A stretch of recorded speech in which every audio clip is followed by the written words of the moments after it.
should you do if you feel like a prisoner in your own marriage? Coming up next on Pastor Bob's Coffee Break.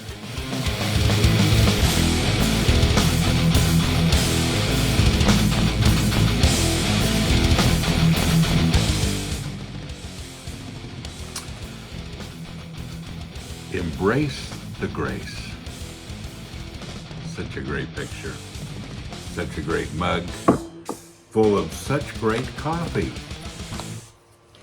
This is our Headbringers brew, and this particular blend is called Jamaican Me Loony, because you get a little loony when you drink it. It's so good. Really, really great coffee. We have 9 blends. Check them out. Check all of our mugs out, our posters, our t-shirts, our mugs, our books. All my books are there. All of this good stuff, folks, right here. wearemedalwearfamily.com. Dear Pastor Bob, I was wondering if you could speak on marriage help for men. I've been married over 20 years. It seems after we got married and had the children, my wife has essentially checked out of the marriage relationship. She's more of a supervisor to me now instead of a loving partner. All she's concerned about is that I keep working at my job and do my chores around the house. Other than that, she doesn't talk to me and has no interest in me. When I give guidance to the children or need them to do something, she disagrees with me most times in front of the children. I don't want an argument in front of the children, so I just walk away. I think the children don't respect me because of this. I've tried talking to my wife about this, and we've gone to counseling several times, but she just doesn't seem to understand. For the most part, she's a good mother, but I would have been happier if I would have never gotten married. I've been praying for almost 20 years, but it hasn't gotten much better. I was expecting to have a close, loving relationship instead of a long prison sentence. From the marriages I see around me and men's comments on the internet, I think many men feel the same way. I don't want a divorce, but I've been pretty lonely and miserable for years. What can I do if I'm stuck in an unloving marriage? You know, you're right. A whole lot of people feel exactly like this. And I talk to people every day. I have best friends who feel like this. That's a tough situation, isn't it? It's tough because it takes 2 people to make a good marriage. And if one isn't interested in trying to solve the problems, well, then we have a problem. A lot of challenges in marriage anyway. You know, the biggest thing that we always say is we need effective communication. And that starts before you get married, by the way. Don't just assume that you're going to be a good communicator after you get married. It's easy to do before marriage, not so easy afterwards.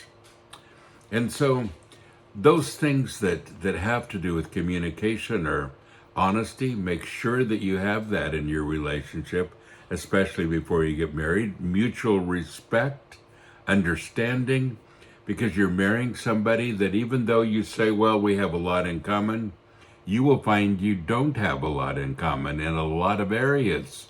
And so understanding and respecting the person's differences of opinion and all of that, and especially honesty. Such big things. You know, and then we struggle with unity. So in the Bible, it says that marriage is the union between 2 individuals. The 2 become one flesh. It's a big deal. It doesn't just happen. It's something that you work at. And there's struggles in unity because you marry someone that you find is not exactly like you, doesn't exactly have the same interests, not always the same conclusions in solving problems, etc., as you have found out. And so the values are a little different. You have to set those before you get married. It's tough to do during marriage. You have to set your values, your goals, your priorities. What kinds of things are important to us? And you will find that men's priorities and women's priorities are very, very different. So these days we're told that men and women are exactly the same, that we shouldn't put any distinction in them. But men, all you have to do is be married for just a little while before you realize they're very different and very different kinds of priorities and goals. But you have to find common ground with them, and you realize that when you get married, you balance each other.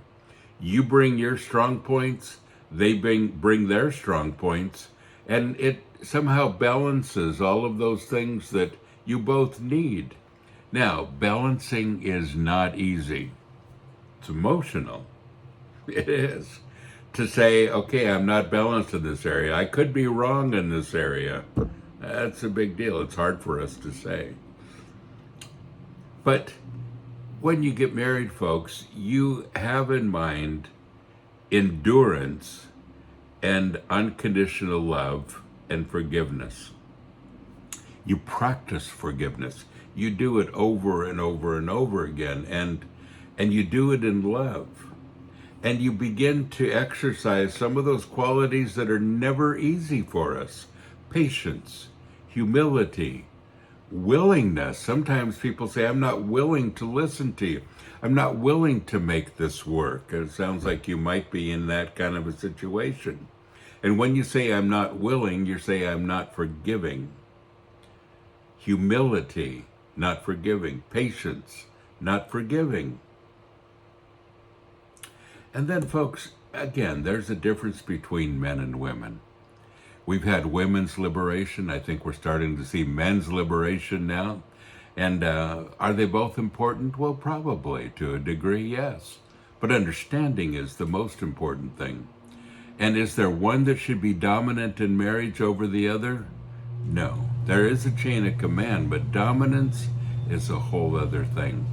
And if a wife or a husband dominates the relationship, it's wrong in both situations. It's a partnership. And your children need a mother and a father with two different perspectives, not just one person who lays down the rules and they're the ones that always wins when the other one walks away. Fight for your right to be a father. Fight for your right to be a mother. That is massively important, and they're two distinct things that your children need as they balance and grow up. I want to turn to Colossians today, Colossians chapter 3, verse 13, and it says, be gentle and bear with one another, and if one has a difference or a grievance or complaint against another, readily pardoning each other, even as the Lord has freely forgiven you, so must you also forgive. It's the bottom line. That's the foundation, folks, right there. If you have a difference, and many differences in marriage, a grievance, a complaint, something that isn't quite right, if you have that against your husband, against your wife, it says, readily pardon one another. Be quick to do it. Say, I let you off the hook. I'm not going to beat you up. I'm not going to do all of that. I'm going to pardon it freely so that we can begin the process of forgiveness. And folks, it's in that process of forgiveness that the balance occurs. That's the key. Folks, I hope that helps. There's so much we could say here. On YouTube, I have a whole series on waiting, dating, and mating. How do you get along with each other? Differences between men and women. And there are hours and hours of video there that I think might help. But anyway, it was done quite a few years ago. You'll find it if you scroll way down. Go to the playlists and you'll find it there.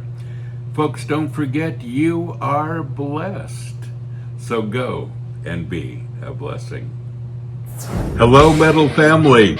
So I'm excited for the next Immortal Fest. Such great bands, such great people. I hope you're going to be one of them. I'll be there hosting both events this summer. Really excited to spend time with the bands and to spend time with you. Sunday at the first event on the 28th of July will be the Sanctuary Day. We're going to have a service. We're going to have our worship team. We're going to have some special guests. We're going to have a good time. And I hope that you plan to come, and some surprises still to come too. So both events, first July 26th through 28th, and the other the first week of September. Great bands, great time together, family time. We are metal, we are family. I hope to see you there.